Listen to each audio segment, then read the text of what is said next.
Fala galera, beleza? Hoje a gente vai estar comentando um pouco como foi a receptividade de novas tecnologias ali no cenário gamer, ali na década de 90, né? Hoje em dia a gente vê muito falar sobre FPS, né? Sobre frame rate, 4K, essas tecnologias novas que a gente escuta bastante, né? E como era naquela época ali nos anos 90, falando um pouco de gráficos, como foi a introdução de novas tecnologias, né, como o 3D, por exemplo. A gente vai contar um pouco da nossa experiência que eu tive naquela época que eu vivi. Eu vou estar trazendo um pouco aí para vocês. Então, já vai deixando teu like, compartilha esse vídeo aí com teus amigos nas redes sociais. Se não está inscrito, se inscreve para poder acompanhar as novidades. Vamos nessa. Bom, galera, a primeira diferença ali gráfica que eu consegui observar ali na década de... foi logo no final ali da década de 80, no início da década de 90, né?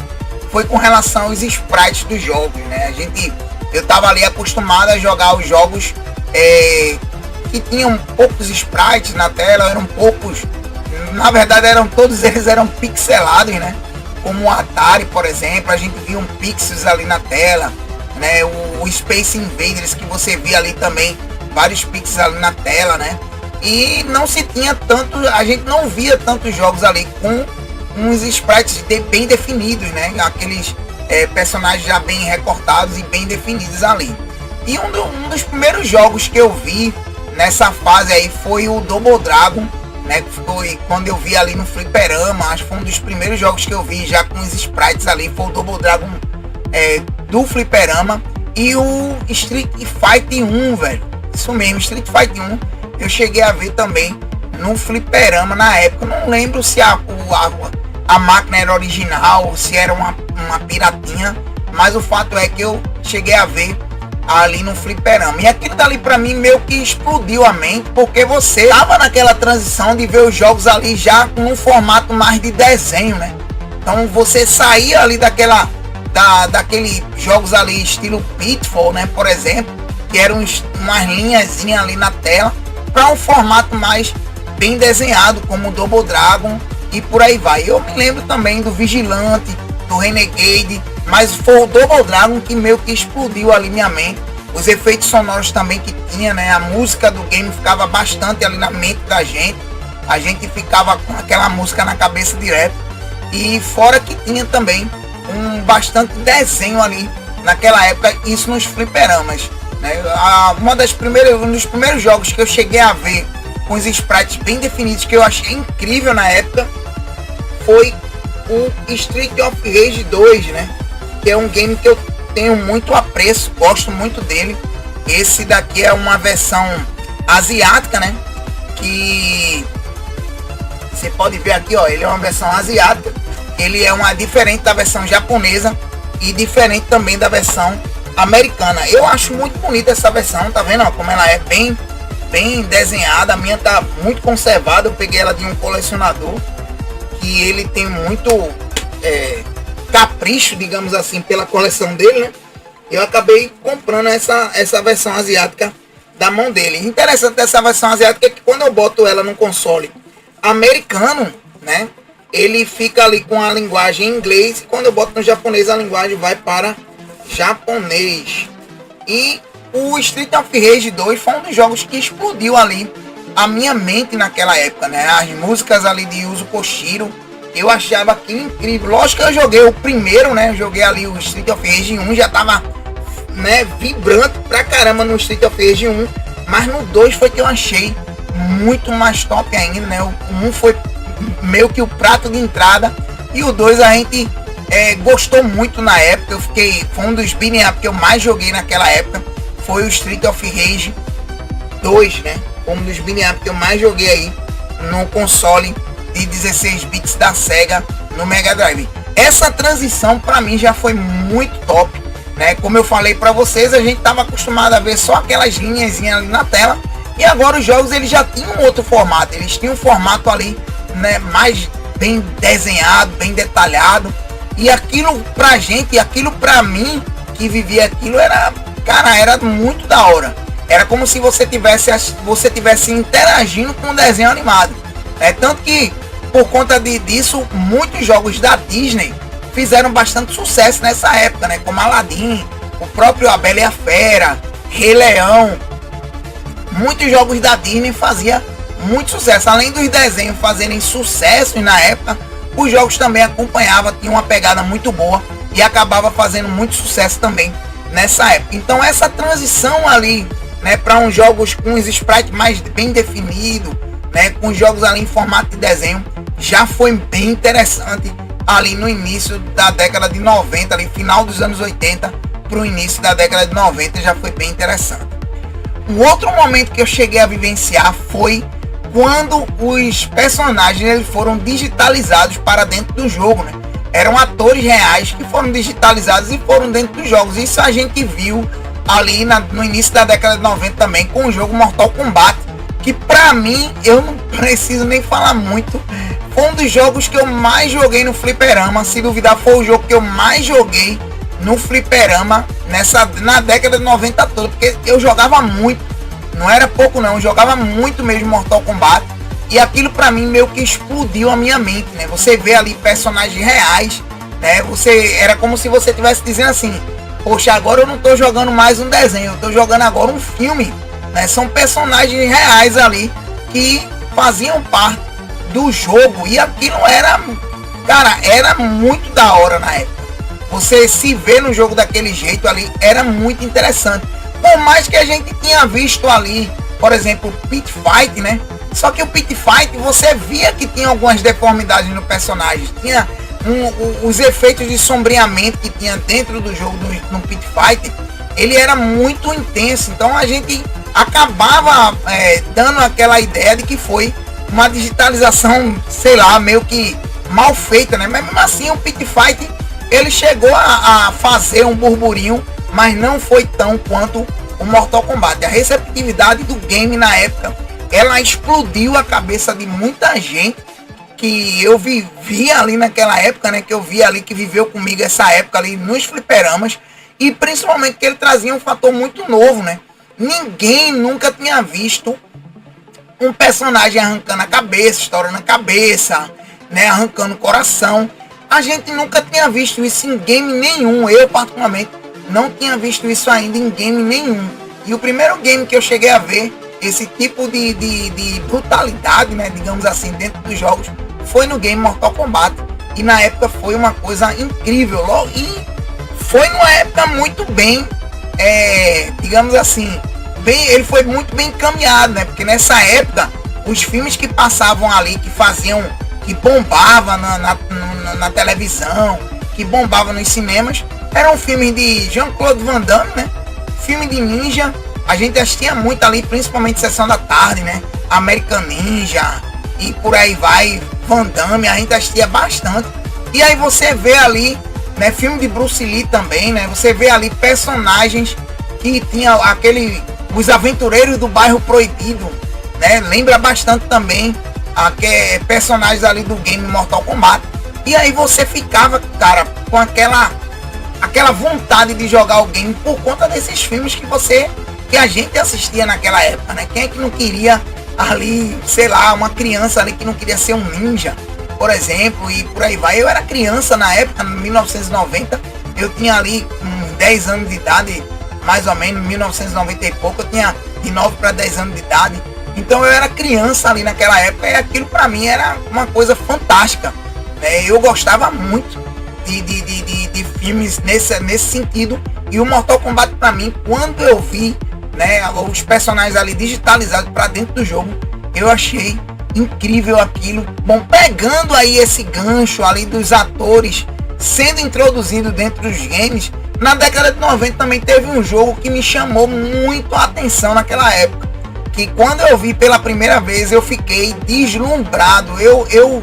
Cara, eu não tinha um videogame na época, mas eu ia pra locadora só pra ver a galera jogando esse game, e quando eu pegava dinheiro eu queria jogar também, embora que eu não sabia muito. Eu morria, perdia muito meu dinheiro ali jogando ele.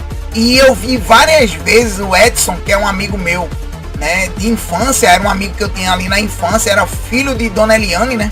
Eu vi várias vezes ele jogando o jogo do Resident Evil, cara. O Resident Evil do PlayStation. Eu vi esse jogo pela primeira vez no Saturno, na locadora de Beto, mas a primeira vez que eu vi alguém terminando ele foi lá em Dona Eliane, né, na locadora Dona Eliane. O Edson, filho dela, eles zeravam. Eu passava horas e horas ali assistindo a gameplay dele, né? Foi a primeira gameplay que eu assisti, eu acho, foi de Resident Evil 1.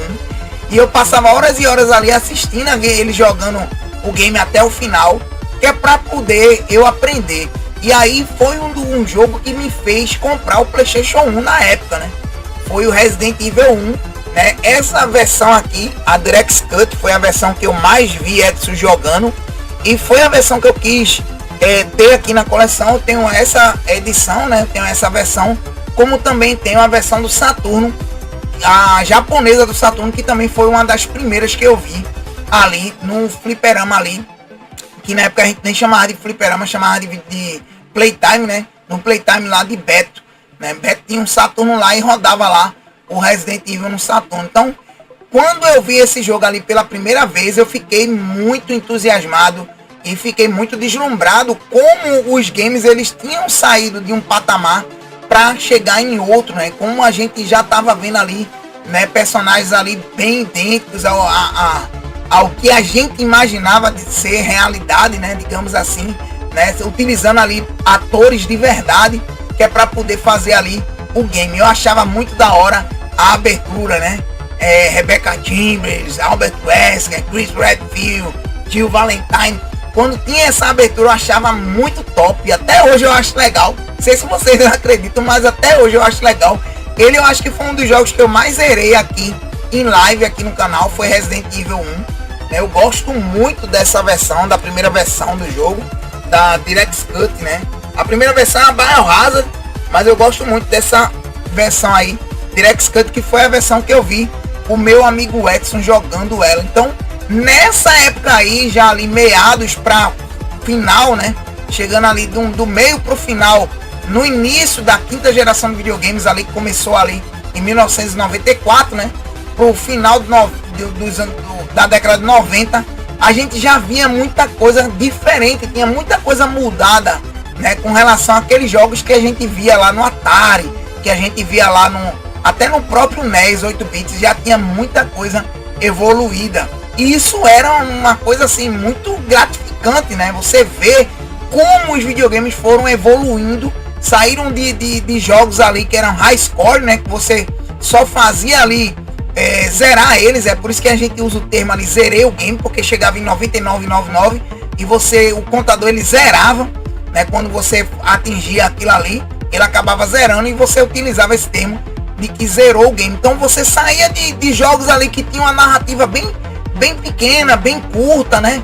Tinha uma narrativa bem branda, para jogos que se tornaram ali, né, pegaram um pouco, beberam um pouco da água da indústria do cinema, trazendo uma narrativa bem mais complexa, bem mais elaborada, digamos assim, né? O caso de Resident Evil, que tem uma história que, né, a nível ali de cinema, né? Então, uma coisa muito da hora, para mim foi muito bom, né, ter visto principalmente esse jogo, mas teve um jogo que explodiu, né, também a minha mente quando eu vi o game pela primeira vez. Eu digo, rapaz, que perfeição gráfica em 3D era daquele jogo, né? Então vou estar mostrando para vocês quais foram os jogos, porque assim, essa evolução de sair dos personagens em sprites, né, que é para você ter ali personagens ali já digitalizados e personagens ali em 3D, né, em polígonos. A gente viu ali saindo um pouco daqueles personagens pixelados em sprites para vir personagens agora em polígonos, né? Foi muito da hora de se ter visto. E quando você vê ali, né, nos efeitos 3D ali, personagens que tinham ali os polígonos bem detalhados, era muito legal, né? Então teve jogos ali que me chamaram mais ainda a atenção e eu vou estar mostrando quais foram. Bom, galera, na década de 90, né, um dos jogos mais jogados naquela época era o Super Mario World. Esse jogo aqui era um dos jogos mais jogados ali na época, né, no Super Nintendo, e foi um dos jogos que eu joguei bastante. Gostava era muito de terminar ele ali E eu me lembro quando eu terminei ele pela primeira vez, eu demorei bastante tempo para poder zerar ele, falando com meu amigo André, né? Eu disse, rapaz, eu acho que eu passei umas 3 a 4 horas para zerar. E André pegou e fez, eu zero ele em meia hora. Eu disse, como assim? Aí foi quando ele me ensinou ali o caminho das estrelas ali, eu não sabia, né? Tive que fazer o jogo pelo mapa ali completo, mas foi muito bom porque eu explorei bastante o cartucho que eu tinha na época. E aí ele me ensinou ali e eu fiquei... eu gostava bastante de Super Mario World. Mas quando eu vi isso aqui, virando isso aqui, cara, eu vou mentir não. Isso aqui pra mim foi muito top na época, né? Você vê ali a Mario 64 com uma qualidade gráfica gigantesca. Até hoje eu acho esse game bonito, velho.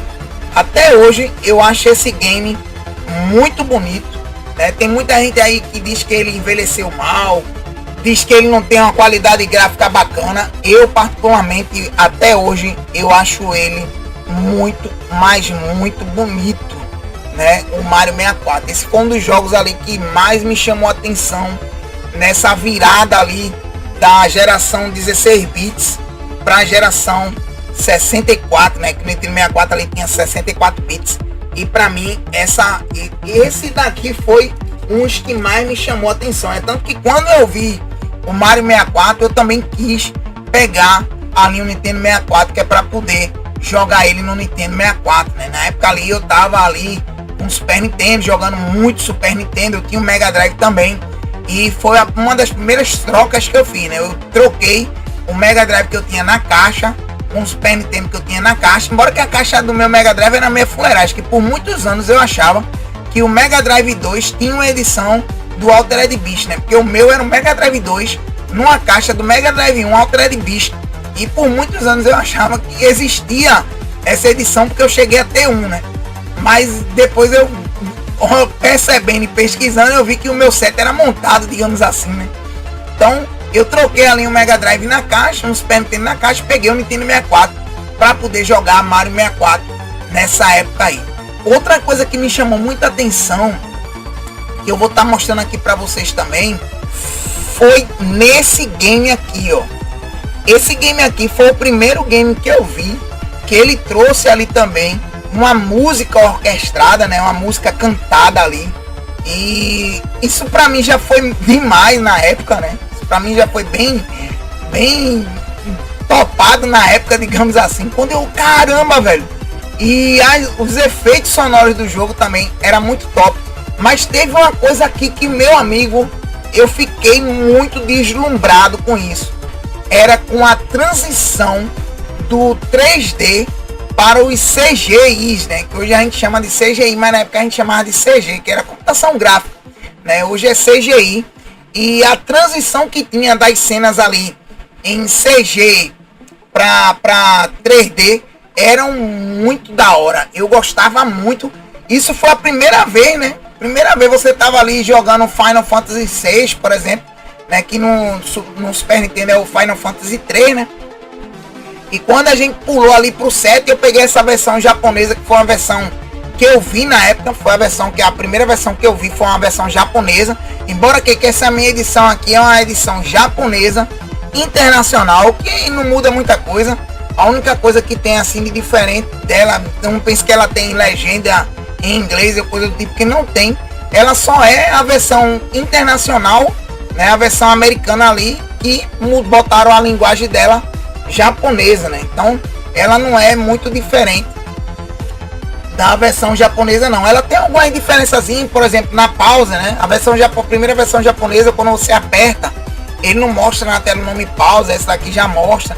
São algumas diferençazinhas que tem, mas eu peguei essa daqui porque foi a edição japonesa, foi a primeira edição do Final Fantasy VII que eu cheguei a ver, né? Foi até um amigo meu que jogou ele, falava demais pra mim, dizendo que era um dos melhores jogos que ele tinha jogado ali.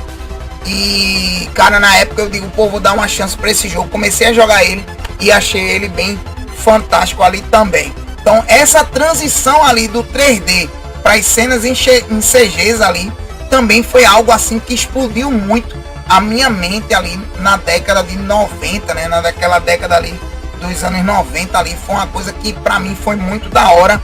Eu nunca cheguei a ter, eu nunca tinha visto aquilo na minha vida, né? A gente olhava aquilo ali com um deslumbre enorme, né? E a imaginação da gente era, meu irmão, tá, quando a gente via aquelas cenas CGs ali, principalmente o Resident Evil 2, por exemplo, né? A gente ficava assim, olhando e fazia, caramba, velho, tá ficando idêntico. Daqui a pouco a gente tá jogando com personagens reais e coisa do tipo. E era o que a gente esperava das próximas gerações ali. Teve um outro jogo também que me chamou muita atenção nessa época, que foi até um motivo de discussão com um amigo meu, com meu amigo Aelson. Enquanto eu tava lá falando com ele, dizendo que Final Fantasy VII, Final Fantasy VIII eram jogos muito bons e que eu gostei muito de ter explorado ali o mundo, né? Você pegar uma nave, poder explorar o mundo, pegar o Chocobo, poder sair andando no mundo ali com o Chocobo. Aelson me falava de um outro game que eu vou estar também trazendo para vocês e dizendo qual é. Apesar de Aelson ser um cara muito ceguista, né? Um amigo meu aí que ele é muito ceguista. Um dos jogos que ele mais falava para mim nessa época aí, no final ali da década de 90, era o Zelda Ocarina of Time. Quando eu chegava para ele para dizer que Final Fantasy era massa, coisa do tipo, ele dizia que o Zelda era muito melhor. Aí eu dizia a ele, mas Aelson, você anda ali no mundo com a nave, com o Chocobo. Ele dizia, no Zelda você pega ali o cavalo, sai galopando ali, explorando. E quando eu joguei esse game na casa dele, né, e foi um cartucho desse aqui, um long box que a gente alugava ali na locadora na 100% Game. Quando a gente alugou lá e jogou lá na casa dele, que ele tava com o Nintendo 64, eu já tava com o PlayStation 1 ali, já tinha dado fim ao meu Nintendo 64, já tava com o PlayStation 1. E quando a gente jogou lá, eu realmente achei esse jogo muito bom, cara, muito bom mesmo. Pra época ali, gráfico dele era incríveis, eu achava incrível o gráfico desse jogo. A exploração dele também muito topada, muito fantástica. Eu me lembro que a gente tinha uma revista que tinha Sonic Tails na capa. E essa revista tinha um detonado do Zelda. E a gente ficava ali folheando a revista e tentando zerar o jogo ali na casa dele. Era muito da hora. Essa época aí, dessa evolução de você sair ali do pixel, de sair dos jogos em sprite, que é para poder ver ali personagens, né, atores de fato ali dentro dos jogos, e depois a evolução do 3D ali, né, saindo ali um Mario 64 incrível, Resident Evil também incrível, e a Zelda Ocarina of Time ali com gráficos incríveis também. Foi muito top ter vivido tudo isso, né? Eu agradeço muito a Deus por ter vivido essa época, ter visto essa evolução ali dos games, né? Eu gostei muito de ter visto isso, e são jogos que até hoje me chamam a atenção, são jogos que até hoje eu gosto de jogar, são jogos que até hoje eu acho incríveis e me divertem bastante, né? Se você viveu essa época aí também, deixa teu comentário qual foi o jogo que mais te traz boas lembranças dessa evolução que teve ali do final da década de 80 para o início e o final da década de 90. Comenta aí qual foi o jogo que mais te chamou a atenção na qualidade gráfica. Esses foram os jogos que me chamou. Lógico que teve algum outro jogo ali que eu não trouxe para o vídeo não ficar tão grande, mas que trouxe aqui os principais jogos que mais me chamaram a atenção nessa época. O jogo que me marcou muito, infelizmente eu não tenho a versão dele física, porque eu nunca gostei de jogar a versão dele para consoles, que é o Mortal Kombat 1, né? A versão que eu tenho desse game, que eu gosto de jogar até hoje, é a versão que saiu ali para PlayStation 3 no Mortal Kombat The Arcade Collection. Eu comprei de forma digital, o jogo tá ali de forma digital. Infelizmente eu nunca cheguei a ver. Tem uma versão dele para PSP, né, numa coletânea da Midway, mas eu também não tenho essa coletânea. Eu não tenho esse game aí do PSP. Então, como eu não tenho, eu não pude trazer esse game aqui e mostrar para vocês. Mas saibam que Mortal Kombat do Fliperama também foi um que fez um boom ali na minha mente, na minha cabeça, quando eu vi o game pela primeira vez. E esses outros jogos ali também chamaram muito minha atenção com relação à evolução dos games ali no final da década de 80 para o início e final da década de 90. Então deixa teu comentário aí, comenta também. Se não tá inscrito, se inscreve para poder acompanhar novidades. Compartilha esse vídeo aí com a galera, chama a galera para assistir aí esse vídeo. E é isso aí, galera. Quiser ajudar a gente de forma financeira, tem o nosso Seja Membro, e você também pode estar ajudando através do nosso Pix que fica aí na descrição. Um forte abraço a todos vocês, fiquem todos com Deus, valeu, falou, fui! Choose your destiny.